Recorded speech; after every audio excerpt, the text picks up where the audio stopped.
Hello, people. Welcome to Talking with Tracey, the Ride to Self-Love. I'm Tracey.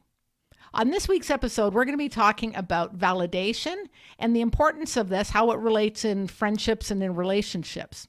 I've chosen this topic today because I had some experience with it in the last couple of weeks that maybe I didn't follow my own advice with.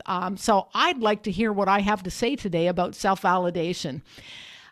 This is something that I've been practicing for a number of years. And often I'm very good at it. And sometimes I'm not good at it. Sometimes I need the reminder, sometimes I need the reminder of a conversation going absolutely horrible for me to remember why it is that I choose most often to self-validate.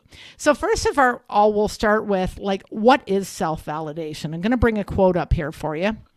So self-validation, the feeling of having recognized, confirmed, or established one's own worthiness or legitimacy. Telling yourself that you have confidence in your own thoughts.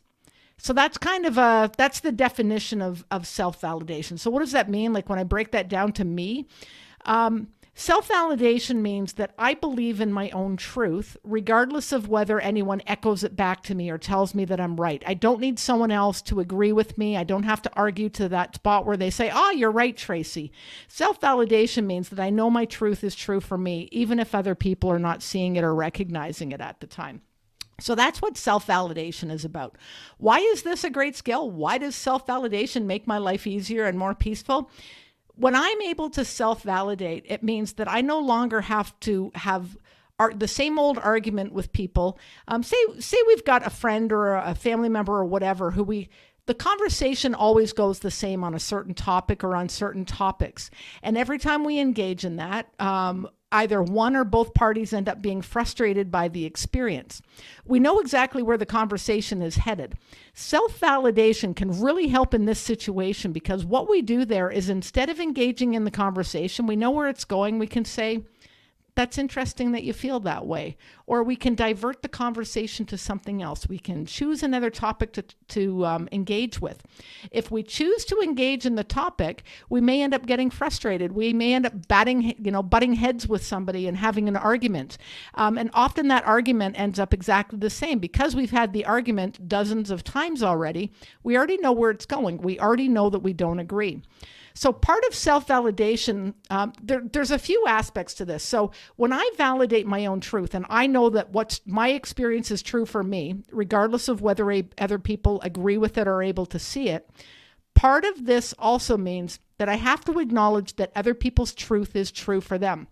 So even though we stand on diametrically opposed sides on something, their point of view is just as valid as mine. For them. In their world, in their experience, their point of view is true for them. And I have to come to a place of acceptance about that if I'm going to move into the energy of self-validation, if I want to have peace on this particular topic.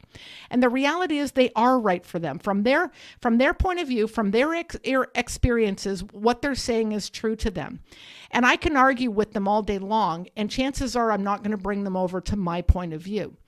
So in acknowledging that my point of view is right for me, I'm also acknowledging that other people's point of view is right for them. And anytime that I'm able to do this, it usually brings me more peace in my life. When I feel compelled to argue on something or feel like if they could just see my point of view, if they could just flip on this, that often brings me not peace because I end up in arguments with people or it ends up getting heated or whatever. There may be times in life where we really need to have the argument. But if I've had the argument dozens of times already, or a dozen times, or sometimes 5 times is enough, however many times I feel like they're not changing their mind and I'm not changing mine, self-validation is the key in this conversation. Do I need to engage with this person? Am I going to change their mind? Do they already know how I feel about this topic? Is this going to help anything? That's why I want to self-validate.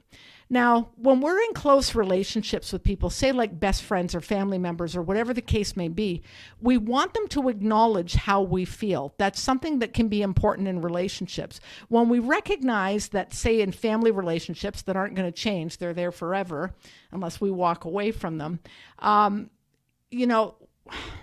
having them see our point of view is not necessary in order to keep peace with that person. It doesn't mean that I'm saying you're right and I'm wrong. That's not what I'm saying. I'm just saying I don't want to talk about this. And you don't even have to say those words. You can divert the conversation to something else. You can choose not to engage in that same old conversation. My favorite with this is, that's an interesting point of view, or I understand how you feel. And that can be a more compassionate response, is I understand how you feel. Because I usually do understand how you feel, even if it disagrees with my own point of view on that topic. By saying I understand how you feel, I have just disengaged the argument. The argument's no going on. I'm bringing more peace into my life. Now, can we be really close, like best friends close with people, if this is the case in our friendships and relationships?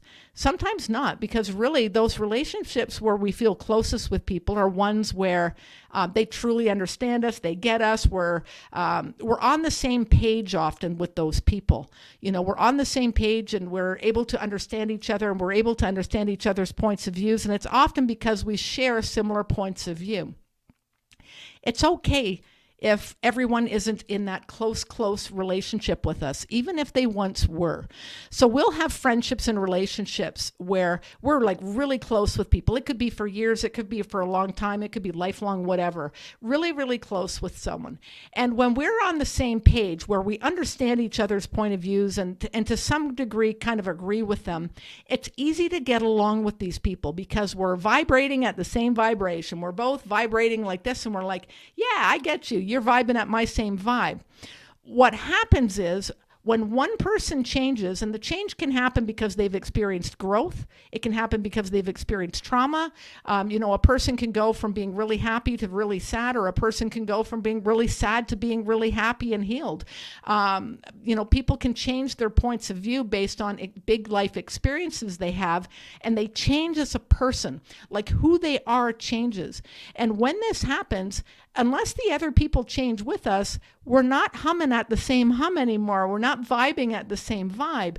It doesn't mean that they're bad and we don't love them anymore, but it does mean that closeness where we understood everything about each other and we were on that same wavelength together, it can sometimes be gone. And that might be a time in life where old friendships end and new friendships start. As far as family and things like that go, you're not going to have a new family. You may have your chosen family, but you may not have that closeness with family or friends that you had in the past when you're no longer vibing at the same vibe. It's okay. Those situations where we're trying, the self-validation in certain relationships is going to lead to not being as close with some people. But sometimes that's what's required when all that happens is arguments, if you talk about those same old topics that always end up in arguments.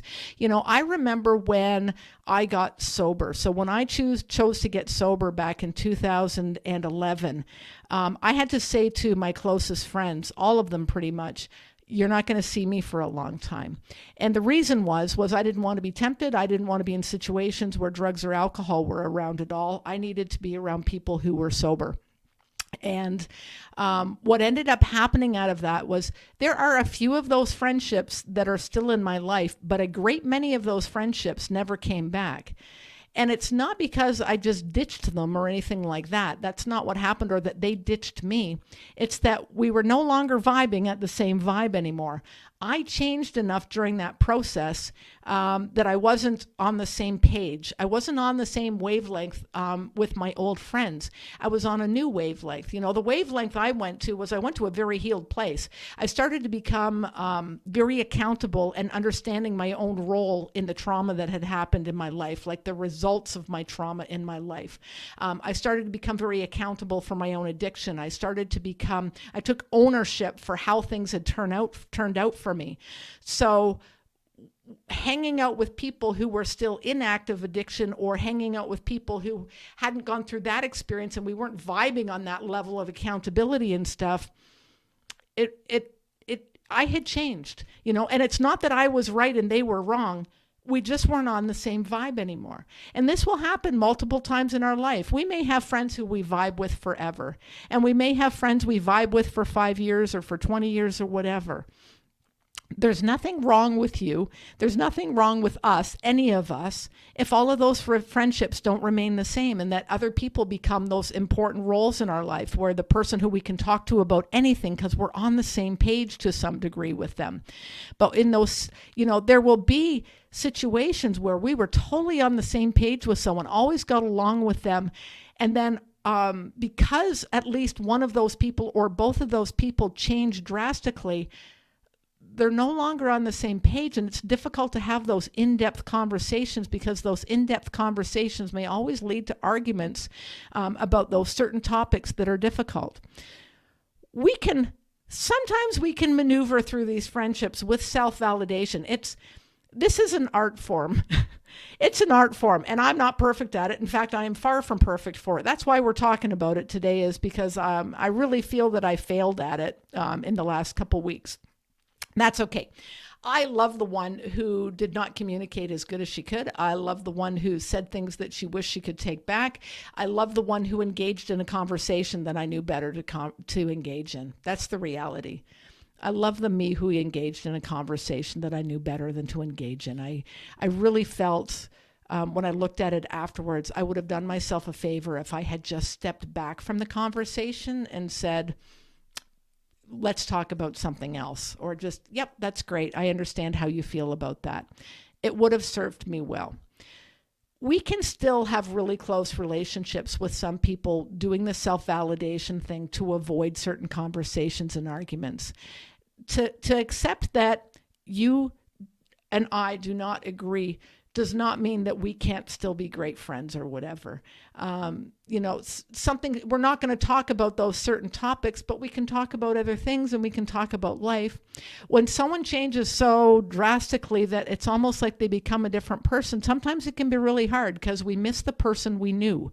We miss the person that we knew, and that doesn't mean that they aren't better. They may be much more healed now, but even in their much more healed state, we missed the person who we knew. Maybe they were more fun before from our point of view. Maybe that they were vibing at the same vibe as us. So it's not about judging people as us being in a better place or them being in a worse place or vice versa, anything like that. It's about the self-validation comes down to recognizing what conversations we want to engage in anymore.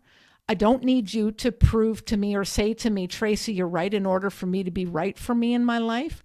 And it's okay for you to have a different opinion. You're right for you. And in this process, if I'm going to say that I'm right for me, I also have to acknowledge that you're right for you. What you're feeling about this and what you're thinking about this is right for you.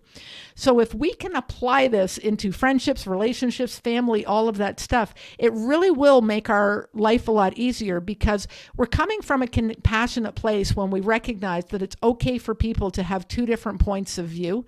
It's okay for me to, even though let's say my whole family doesn't understand me, and there were times in my life when my whole family didn't understand me, for me to validate my truth meant that I didn't have to argue with it and prove to my family who I was. I just kept being who I was without having the conversations about it. And ultimately, my family, warmed up to who I am now, and they started to recognize who I am without me telling them or having to prove anything to them or anything like that. We come around to each other. So self-validation for me in my own life brought more peace. It meant that I stand firmly I can stand firmly in my own truth and my own experiences without having other people validate it for me. I can even offer myself apologies in situations where I felt I was owed an apology. I can offer myself that apology even though I'm never going to hear it from the other person. I'm never going to hear them say the words, I'm sorry, because they don't see things the way that I see them. And that's okay. I can give it to myself. That's a really self-loving thing to do and a self-compassionate thing to do, to offer ourselves the apologies that we never heard. That's another part of self-validation. You're validating the fact that you really feel that you're owed one. Give it to yourself. You're not always going to get it from the people who you think you're owed one from. We can fight against the world forever trying to get these things, trying to get the apology that we feel we're owed, or trying to get people to see our point of view or understand where we're coming from. Or we can just understand where we're coming from we can understand our own point of view. We can offer ourselves that acceptance and understanding in our own life without needing others to do it for us. It's a lot less stressful and it's a lot more realistic. The reality is, when you go onto Facebook and you go onto the internet or, go out there in the world and you have arguments with people, think about how many times you actually see people change their mind. And you could argue for days and weeks and months, and all the best things can be said for both sides of the argument, and neither side changes their point of view. It's very seldom that we see that happen.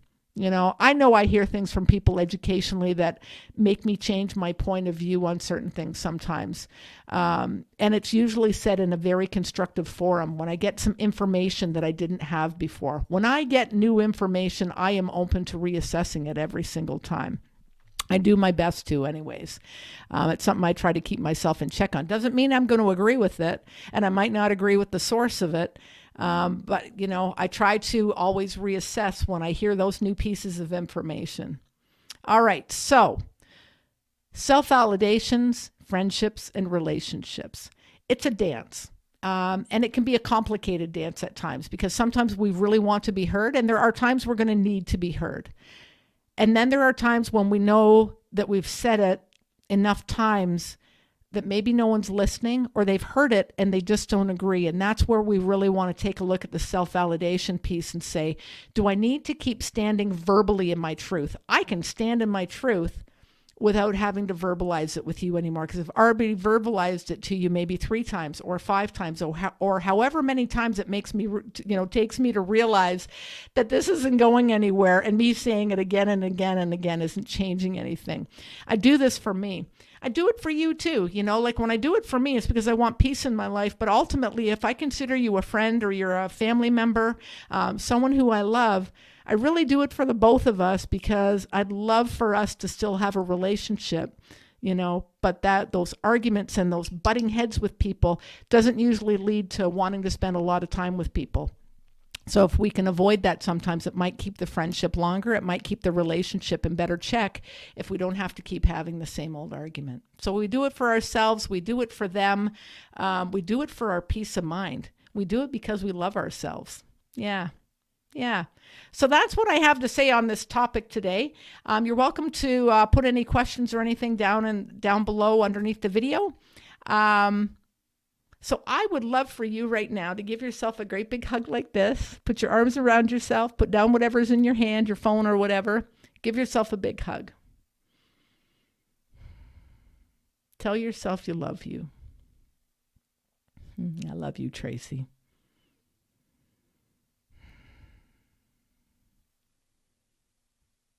I believe in my own truth. I stand in my own truth without needing to hear other people tell me that I'm right. I know that I'm right for me in my own life. Thanks for watching. Thanks for listening to the podcast today. I hope that you all have a fantastic day wherever you are. Be good to yourself.